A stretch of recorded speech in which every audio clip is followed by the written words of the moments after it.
So Ethereum runs towards deflation with upcoming updates, leaving Bitcoin behind. Oh yes, I'm sure it's leaving Bitcoin behind. Here we go. Ethereum is expected to become deflationary after it leaves proof of work and mining behind and completely transitions to piece of shit proof of stake, a staking protocol.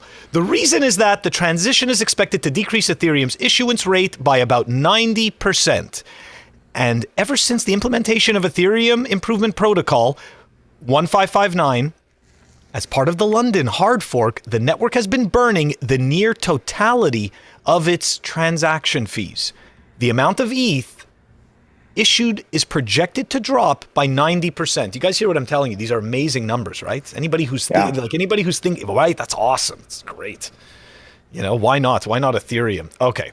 Anyways, obviously it got me thinking, what the hell are they talking about? We all know that you can't verify the circulating supply of Ethereum, and we all know that you can't verify the max supply. So look, so I said, all right, let's just go dive into it. Let's go take a look. What is being said right now about the Ethereum max supply? Okay, so this article is from January 24th, 2021. As of the writing of this article, there are around 114.3 million ETH. I don't know why, but I remember them bragging about how there was like 99 million. Anyways, it doesn't even make a difference. In circulation, this will keep changing, and you can verify the circulating supply information on various Ethereum block explorers and websites. However, you'll never find out the max supply information. And this is true because they have no max supply. So this bullshit about being deflationary is complete nonsense. And now we're going to defer to the white paper. So look, anybody wants, they can definitely go take a look, try to find me a max supply number. The amount of gibberish that is in this white paper is astounding. But the one thing that I was able to show that made this extremely comical is this freaking chart right here. They have no maximum supply. What kind of mental fuckery is this? But what is this? Like, is this a joke? Long-term inflation rate for Ethereum. But you have no max supply. Yeah. Ben? Why do they want to cap it? I mean, then they stop their own money printer.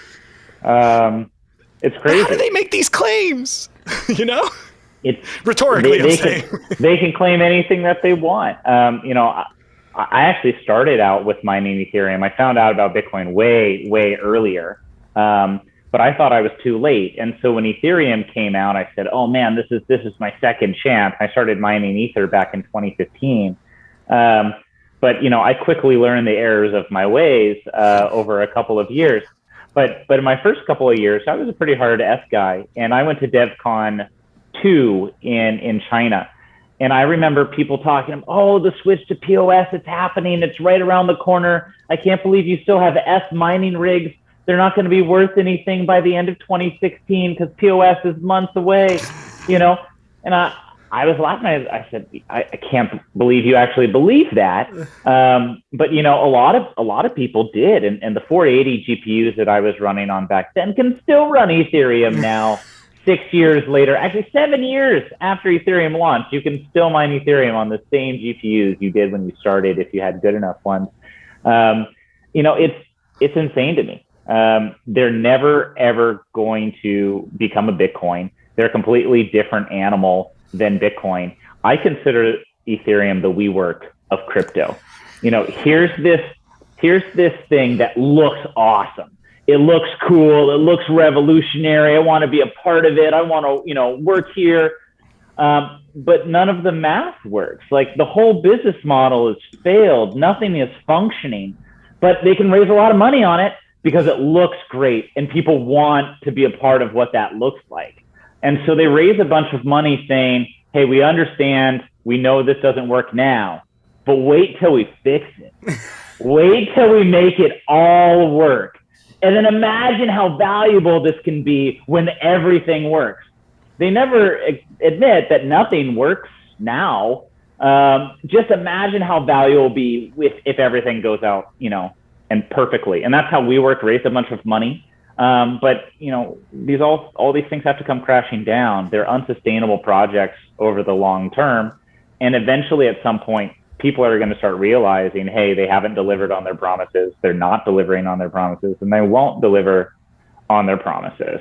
And so if you think that, Ethereum is going to replace AWS and that's what you're making your investment, on, it's just never going to reach that stage. So they'll kick the can down the road indefinitely, and continue POW indefinitely, because they never want to have that full switch. The second that they fully switch to POS, everybody's going to say, well, wait a minute, this thing doesn't work. I thought you said when we go full POS, everything is going to be amazing. I thought you said the world's going to change. So they're never going to get rid of POW, because if they did, then they'd have to admit that they were wrong, and everybody goes on to the next thing.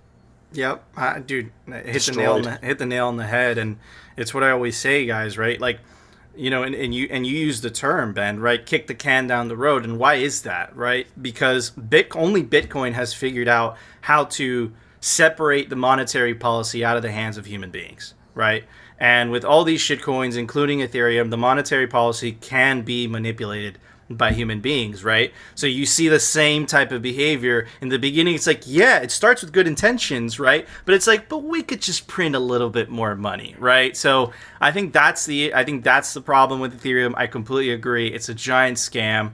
And I think, Bitcoin really does fix this.